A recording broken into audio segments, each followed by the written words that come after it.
For Tuesday, the 28th of May. I'm Stephen Ridgway. Yet another vulnerability in Chrome. Google has released another Chrome update. There has been a handful of these, but I think it just demonstrates more than anything else that they are on top of it and they're pushing out the patches. So if you're running Chrome, check there should be an update waiting. It's another vulnerability in Chrome's V8 JavaScript engine. This particular one tracked as CVE 2024-5274. If you are curious, you can look that up. I'm just going to press, or in fact I did earlier, press the finish update button and just move forward. There is a trend at the moment for attackers to target VPN solutions, mainly because of the level of access I think that they get if VPNs can be compromised.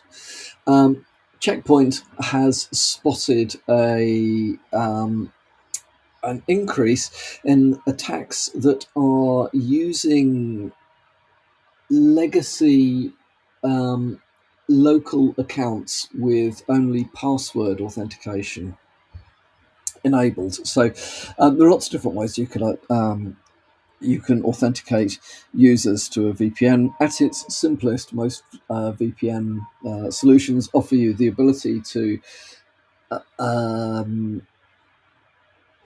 create local passwords on the device or within the system. Local users. Those are by default going to be password authenticated. You can then you can also integrate into AD. You can integrate into all sorts of other things. But just as it's SSO and so on. But at its most basic, you can create a user, give them a password, and they can use the VPN. Well. Targeting those, I think, is unsurprising from an attacker's perspective. You will, it's kind of like the lowest hanging fruit. If there are any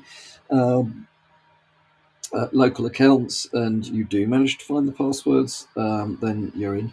So keep an eye on it. I mean, there is. I've seen various occasions where these accounts were set up very early on whilst getting the system in and tested and whatever, and then just forgotten about. So do make sure that if you're running VPN software, you are aware of all of the accounts that can authenticate through that particular VPN device and make sure those are appropriately secured.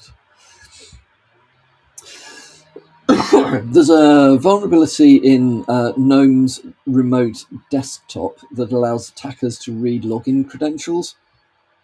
CVE 2024-5148. There's a technical write-up in GB Hackers, which is worth a look. The issue is around the way in which the GNOME remote desktop service has been implemented. It basically means that although the SSL certificates and the private keys and so on are appropriately stored in a secure location, the keys can be requested or rather intercepted via the dbus interface. So it effectively gives attackers the ability to get a system level access to devices, which is something which historically has been considered a bad thing. So it has been fixed. The fix is out there in the latest release of GNOME Remote Desktop. So if you're a Linux user and you're using GNOME, and I suspect GNOME derivatives, then ensure you've patched if you are using the remote desktop solution. A little bit more of living off the land. So, newly discovered ransomware is using BitLocker to encrypt victim data. Unsurprising, but if you've ever asked yourself the question, how actually does ransomware encrypt? Various ways it can be done. You can build the encryption